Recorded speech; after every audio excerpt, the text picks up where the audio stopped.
Hi guys, welcome to VR one channel. I hope అందరు బాగున్నాను అనుకుంటున్నాను. నేనైతే చాలా అంటే చాలా బాగున్నా. అండ్ ఈరోజు మా టాపిక్ వచ్చేసి కాస్త కాంట్రవర్షియల్ ఉండొచ్చు, కాకపోతే గట్టిగా అనుకుంటున్నా దాని గురించి మాట్లాడమని చెప్పేసి. అసలు మన భారతదేశంలో క్యాస్ట్ అనే సిస్టమ్ లేదని చెప్పి మీరు ఎంతమంది తెలుసు? మోస్ట్లీ 99% ఫస్ట్ పీపుల్ వినగానే ఇదేంటి పిచ్చా వీనికి, అసలే మన దేశం ఉన్నది మెయిన్ క్యాస్ట్. ముఖ్యంగా మన రాష్ట్రంలో క్యాస్ట్ పిచ్చి, మన దేశంలో క్యాస్ట్ పిచ్చి చాలా ఎక్కువ. అదే అని ఇదని చెప్పేసి గొడవ పడుతూ ఉంటారు. వీళ్ళు మతిపోయిందా మన దేశం క్యాస్ట్ లేదంటాడు అని. మీరు విన్నది 100% కరెక్టే. మన దేశంలో స్టార్టింగ్ నుంచి క్యాస్ట్ అనే సిస్టమే లేదు. మీరు ఏ పురాణం చదివినా, ఎలాంటి గ్రంథాలు చదివినా, ఎన్ని వేదాలు చదివినా మీకు ఎక్కడ కూడా క్యాస్ట్ అని చెప్పేసి మాట కనిపించదు. కాబట్టి మీరు చెక్ చేసుకోండి. తప్పైతే నేను మళ్ళీ ఒకసారి వీడియో కూడా చేయను. అండ్ సో మరి ఎలా వచ్చింది క్యాస్ట్ ఇదంతా మాట్లాడితే జాగ్రత్తగా వినండి చెప్తాం. పురుష సూక్తం ప్రకారం కొన్ని వేదాలలో కానీ మన భగవద్గీత లాంటి గ్రంథాలలో కానీ మెయిన్ ఉన్నటువంటిది ఏంటంటే వర్ణ వ్యవస్థ. మన సనాతన ధర్మంలో కానీ హిందూ ధర్మంలో కానీ ఉన్నది మొదటి నుంచి వర్ణ వ్యవస్థ. ఏందయ్యా ఆ వర్ణ వ్యవస్థ అంటే 4 రకాల వర్ణాలు ఉంటాయి. లైక్ బ్రహ్మ తల నుంచి అండ్ భుజాల నుంచి, తొడల నుంచి, మరి పాదాల నుంచి అని చెప్పేసి 4 వర్ణాలు అవి.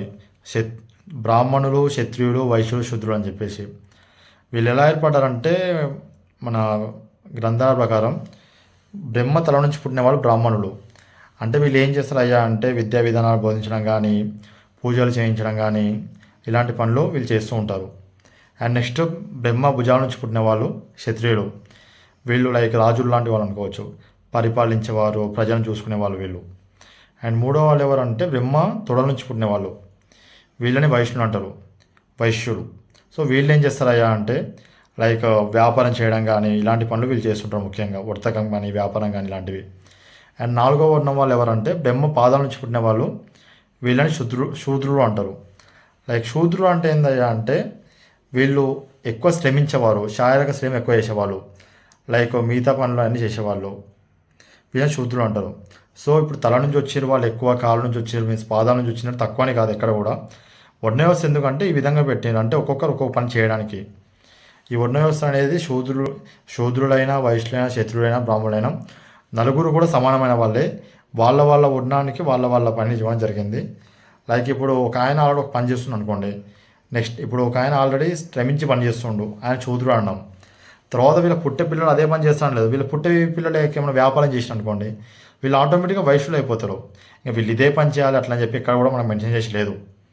అండ్ ఇంకోటి కుల వ్యవస్థ అంటే నార్మల్గా ఇప్పుడు శూద్రుల నార్మల్గా ఇంకా నార్మల్గా ఎలా వచ్చిందంటే ఫస్ట్ వర్ణ వ్యవస్థ ఉండి మెల్లమెల్లగా అంటే వీళ్ళకి జస్ట్ ఒక పేరు ఇవ్వడం జరిగింది.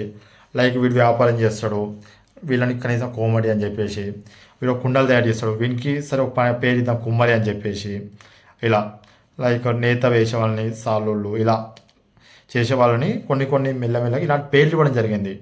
బట్ ఇదాన్ని కులము అంటారని చెప్పేసి ఎక్కడ కూడా ఎవరు కూడా మెన్షన్ చేయలేరు. సో వర్ణ వ్యవస్థలోనే కొన్ని పేర్లతో పాటు ఇది జరుగుతూ సాగుతూ మెల్లమెల్లగా వస్తుంది. సో ఇక్కడ ప్రజలందరూ ఎంతో హ్యాపీగా వాళ్ళ పని చేసుకునేవారు.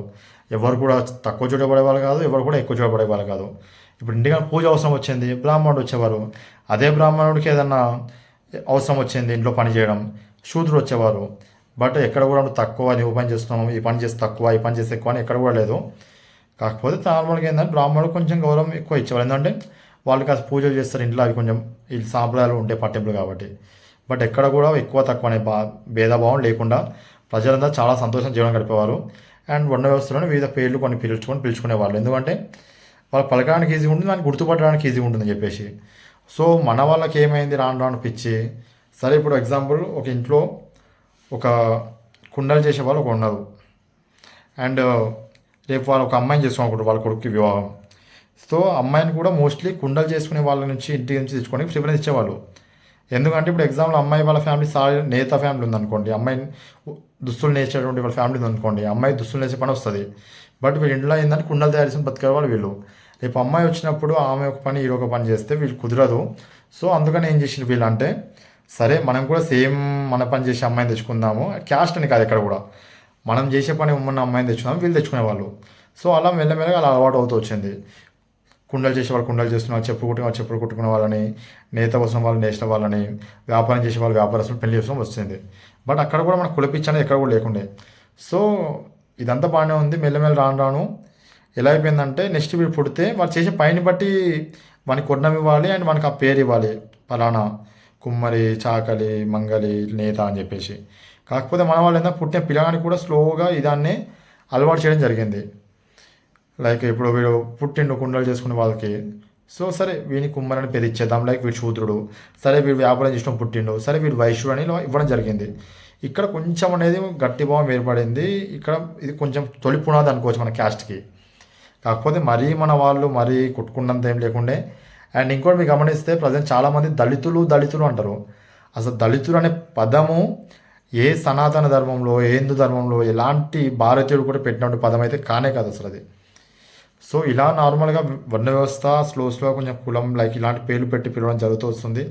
సరే అయినా భారతీయులందరూ మంచిగా పని చేసుకుంటారు, అంతో ఎంతో జరుగుతున్నాయి, బాగానే బ్రతుకుతున్నారు. ఏ పని చేస్తున్నా ఆ పని చేసుకుంటూ మంచిగానే, ఇక్కడ ఎలాంటి ఇష్యూ లేదు.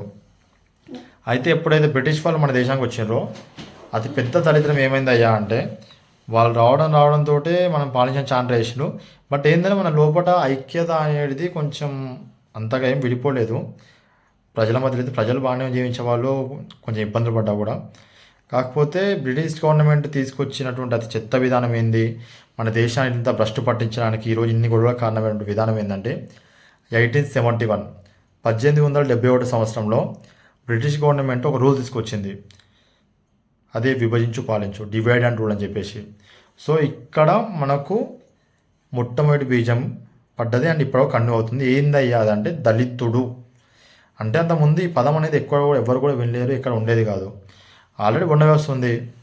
ఏంటి, బ్రాహ్మణులు, క్షత్రియులు, వైశ్యులు, శూద్రులు. దీంతోపాటు బ్రిటిష్ వాళ్ళు వేసిన బీజం ఏంటంటే దళితుడు. ఎందుకు వేసినట్లు అట్లా అంటే ఇప్పుడు ఈ దళితులు అనే పేరు ఇలా పెట్టి ఇంకా వీళ్ళు ఎలా చేస్తారంటే ప్రతి ఒక్కరు పైన ఉన్న ప్రతి ఒక్కరు వీళ్ళు సేవలు చేయాలి, వీళ్ళు అంటరాని వాడు ఇలాంటి ఒక విధానం ప్రవేశపెట్టారు మన లోపల ఒక ఐక్యతను దెబ్బతీయనికే. దాంతోపాటు ఇంకా విభజించు పాలించి డివైడ్ రూల్ ఏమైందంటే కుండలు కుండలు చేసుకోవాలి, వాడు ఇంకా వేరే పని వాళ్ళు పొడుగు చేయొద్దు, వీళ్ళు సపరేట్ వీళ్ళు ఒక వర్గం. అండ్ నేత పనివాడు నేత, మంగళ పనివాడు మంగళి, చాకలి పనివాడు చాకలి, ఇలాంటి విధానం మొత్తం ప్రవేశపెట్టి భ్రష్టు పట్టించును. అది ఎంత నాటేసిందంటే ఇప్పటికి కూడా నాటకపోయింది. మీకు తెలుసు ఇప్పటికి కూడా కులాల కోసం జరుగుతున్న హత్యలు, నేరాలు ఇంకెన్నెన్నో ఉన్నాయి. ఒక కులం అంటే ఇంక అనవద్దు కానీ ఇప్పటికి కూడా కులం అని కొట్టుకుంటూ రాజకీయ వ్యవస్థలో, వివాహాల దగ్గర, ప్రతి ఒక్క దగ్గర అసలు దరిద్రంగా భ్రష్టు పట్టిపోయింది దేశం ఈ కుల వ్యవస్థ వల్ల. మేబీ ఆ వ్యవస్థ ఆ రోజు బ్రిటిష్ వాళ్ళు డివైడ్ అండ్ రూల్ పెట్టకపోయిన ఉంటే ఈ భారతదేశం 100% కానీ ఖచ్చితంగా బెటర్ ప్లేస్ ఉంటుండే. అట్లీస్ట్ గొడవ ఉండేవి కాదు, ఇంకా బెటర్ పొలిటీషియన్ మనకు ఉండేవాళ్ళు అండ్ బెటర్ ఒక రాజకీయ వ్యవస్థ మనకు ఉండేది. సో బ్రిటిష్ వాళ్ళు 1871 చేసినటువంటి డివైడ్ అండ్ రూల్ అనేటువంటి పద్ధతి ఉందో ఈ దళిద్రమైన పద్ధతితో పాటు దళితుడు ఒక బీజం నాటబడి ఇప్పటికి కూడా అదొక మాటని, ఇప్పటికి ఒక అంటరాని తనత్వాన్ని వీళ్ళు అందించిపోయిందని ఇప్పటికి కూడా చాలామంది ఊళ్ళో కన్ను చేస్తున్నారు. సరే సిటీ ఏరియాస్ ఉండకపోవచ్చు, బట్ ఇప్పటికి కూడా ఊళ్ళల్లో నేను చూసినంత వరకు ఇది పదం వినడం కానీ ఇది ఇప్పటికి కూడా చాలా గట్టిగా నమ్ముతూ ఉంటారు.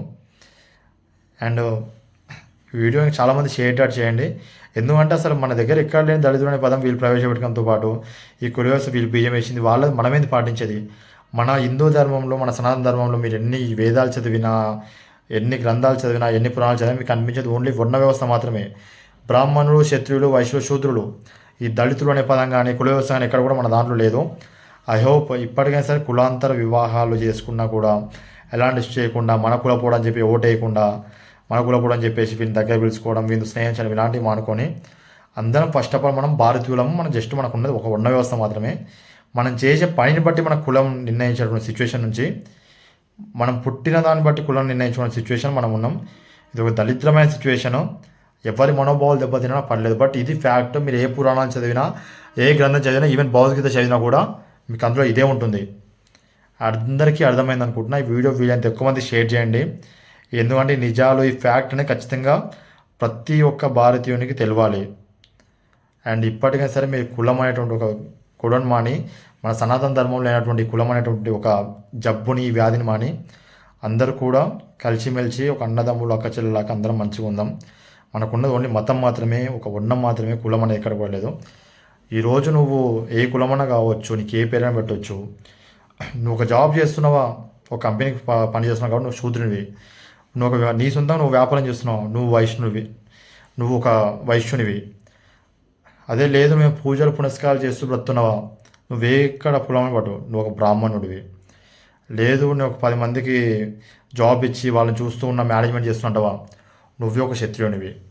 ఇది మాత్రమే మన అసలైన కులం, ఇది మాత్రమే మన వర్ణం, ఇది మాత్రమే మన ధర్మం. సో అందరు కులం అనే దాన్ని విడిచిపెట్టి అందరూ ఒక హిందువుగా ఒక వెన్న వ్యవస్థతోటి చేసే పనిని బట్టి దాన్ని ఆధారపడుతూ బ్రతాం. మన ప్రపంచం మీన్స్ మన దేశంలో మన సంస్కృతిలో అయితే ఏ పని కూడా చిన్నది కాదు, ఏ పని కూడా పెద్దది కాదు, అన్ని పనులు సమానమే. దాన్నే డిగ్నిటీ ఆఫ్ లేబర్ అంటారు. మనం ఈ కులం అనేది పెరిగిపోతే ఆటోమేటిక్గా అది మన ఇండియా అలవాటు అవుతుంది. అండ్ మనకన్నా కొత్త సంస్కృతి, గొప్ప కల్చర్ అనేది ఇక్కడ కూడా ఈ ప్రపంచ దేశాలు లేదు. అండ్ మనం అందరం చాలా గర్వపడాలి ఒక హిందూ, ఒక ఇండియన్గా, ఒక భారతీయునిగా, ఒక సనాతన ధర్మంలో పుట్టినందుకు. అండ్ ఈ వీడియో ఇంతవరకు నచ్చితే ఖచ్చితంగా లైక్ చేయండి, షేర్ చేయండి, సబ్స్క్రైబ్ చేయండి మన ఛానల్ని. మీరు ఎంత లైక్ చేస్తారో వీడియో ఎంత షేర్ చేస్తారో అంత ఎక్కువ మంది రీచ్ అవుతుంది. అండ్ ముఖ్యంగా ఈ వీడియోని పర్సనల్గా ఎందుకు పడుతుందంటే ఈ వీడియో ఖచ్చితంగా చాలామంది షేర్ కావాలి, ప్రతి ఒక్కరికి నిజం తెలవాలి. అండ్ జై హింద్, వందే మాతరం, జై శ్రీకృష్ణ.